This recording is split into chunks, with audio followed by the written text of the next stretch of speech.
A garbage man doesn't realize he's being filmed. What he does to the dog is shocking. It was a peaceful morning in the suburbs, the kind where the sun filtered softly through the trees and everything felt routine. A garbage truck hummed down the street, its engine cutting through the early stillness. Birds chirping and lawns stretched out neatly in front of each house. It was the kind of day where nothing out of the ordinary ever seemed to happen.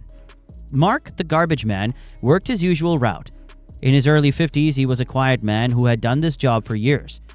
People in the neighborhood recognized him, though he rarely said more than a quick hello or a nod.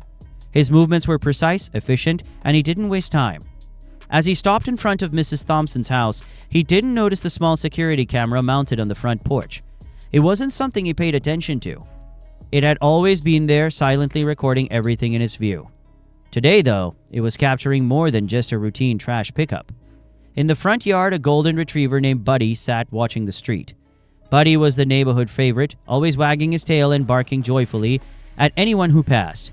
He was tied to a leash staked into the ground, his usual spot when Mrs. Thompson left him outside.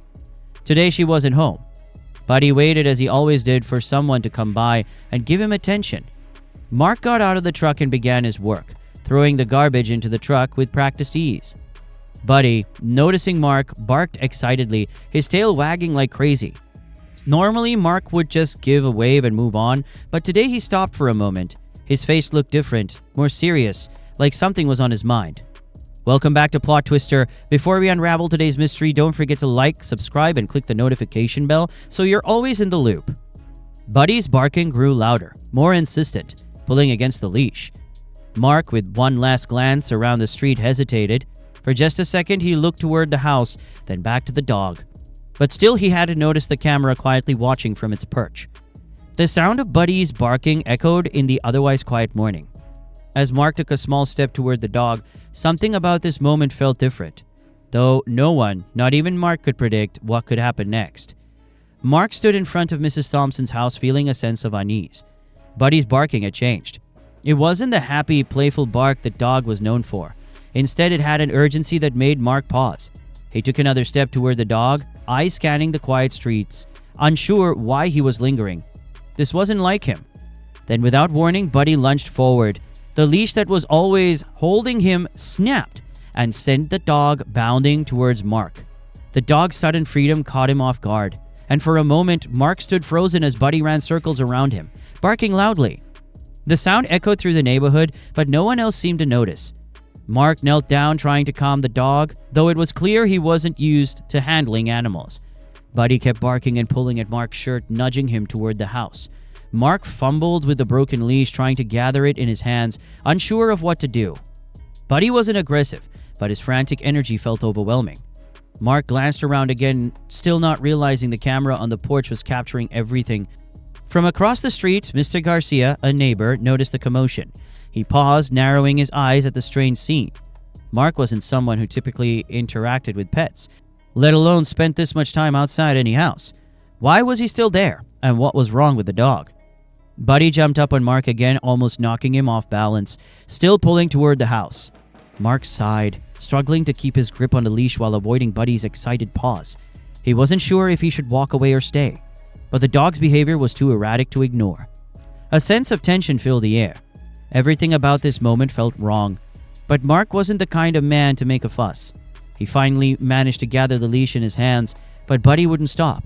The barking, the pulling, the way Buddy kept darting toward the house, something wasn't right. And though Mark couldn't explain it, he found himself taking another uneasy step toward the porch. Mark stood in the yard longer than he usually would, still holding on to the broken leash, trying to settle Buddy down. The dog wasn't giving up, though. He pulled harder, his barking becoming more desperate as he tugged toward the house. Mark felt a knot form in his stomach. This wasn't how things were supposed to go. His routine was always the same, smooth and simple, but today everything felt off. The longer Mark stood there, the more anxious he felt. The leash wasn't holding, and Buddy seemed to be on edge. Still, Mark didn't know what to do. He wasn't used to dealing with animals like this, especially not dogs that seemed so frantic. Buddy kept pushing toward the house, and for the first time, Mark glanced over at the front door. It was slightly open. That stopped him in his tracks. He hadn't noticed it before, but now the door seemed to beckon him.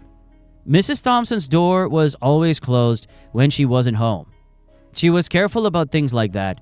Mark knew that because he had been picking up her trash for years, never seeing her leave the house with anything unsecured.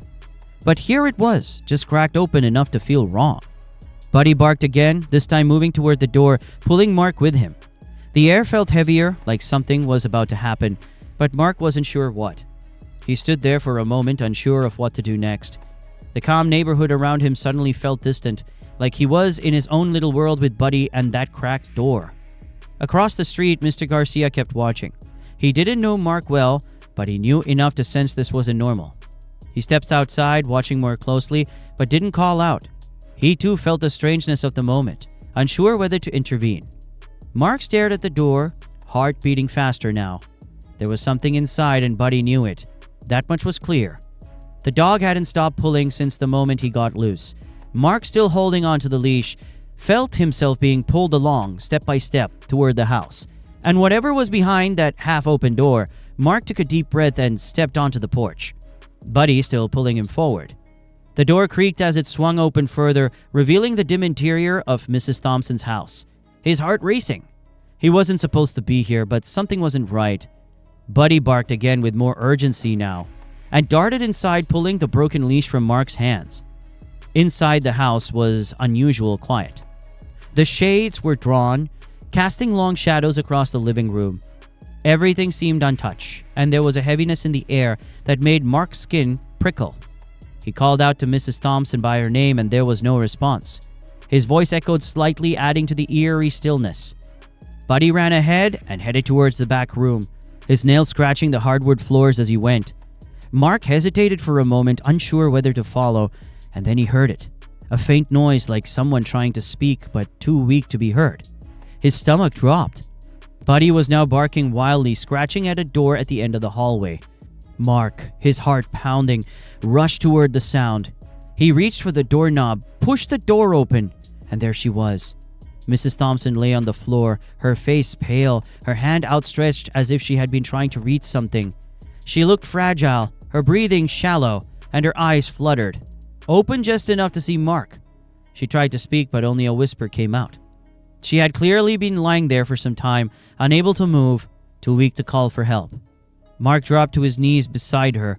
Panic flooded his mind. Buddy nuzzled Mrs. Thompson's hand, whining softly. His earlier frantic behavior now replaced with quiet concern. Mark fumbled for his phone, his hands shaking as he dialed 911. He kept his voice calm as best he could while giving the operator the details. But inside he was terrified. He stayed by Mrs. Thompson's side, telling her help was on the way, trying to reassure her and himself. Buddy lay down beside her, his head resting gently on her lap. The minutes stretched on as they waited, the weight of the situation sinking in. Mark never imagined this was how his day would unfold, but now there was no going back. The sound of sirens pierced the quiet neighborhood as the pandemics arrived. Mark stood back, watching as they rushed inside to help Mrs. Thompson, his hands still trembling, but he tried to stay calm. He had done what he could, and now it was in their hands. Buddy, ever loyal, stayed beside Mrs. Thompson, only moving when the paramedics gently lifted her onto a stretcher. As they wheeled her out to the ambulance, Mark's heart still pounded in his chest. He stood on the porch, unsure of what to do with himself. The street was still empty, except for Mr. Garcia, who had quietly come closer, watching everything unfold from his yard. Mark gave him a nod, but neither of them said anything. What could be said at a moment like this? Buddy sat beside Mark now, his energy spent, his tail thumping lightly against the porch. The dog seemed to know things were going to be okay. Mark, however, was still processing what had just happened. It all felt surreal, how quickly everything had changed, how close they had come to something far worse. As the ambulance pulled away, Mark glanced at the house one more time. His thoughts drifted back to earlier, to the moment when Buddy had broken loose. It wasn't just a random accident. Oh no, it was like the dog had sensed something was wrong before Mark had even noticed. And then there was Mark's own reaction, how he had lingered, feeling that something wasn't right. He hadn't wanted to admit it, but deep down he had known. Later, Mrs. Thompson's family reviewed the security footage. The camera had captured everything. Mark's hesitation, Buddy's frantic attempts to get his attention, and finally Mark's decision to enter the house. They were stunned by what they saw. It was clear that Mark's quiet instincts had saved her life. What no one realized at the time was that Mark had experienced the loss of his own many years ago. He had lost his beloved dog in an accident, a wound he had carried silently for years. Maybe that's why in that moment with Buddy, he couldn't walk away. Maybe that's why he stayed, even when everything told him to move on. It was like some part of him recognized Buddy's desperation, a connection he hadn't felt in years. In the end, Buddy and Mark had saved Mrs. Thompson together, each driven by something unspoken but deeply understood. As Mark patted Buddy's head one last time, he couldn't help but feel the weight of what had just happened, and the strange way the past has of finding us when we least expect it. What are your thoughts on the twist we uncovered today? Comment your ideas below. Make sure to like and subscribe for a daily dose of drama and mystery. See you later with another twist.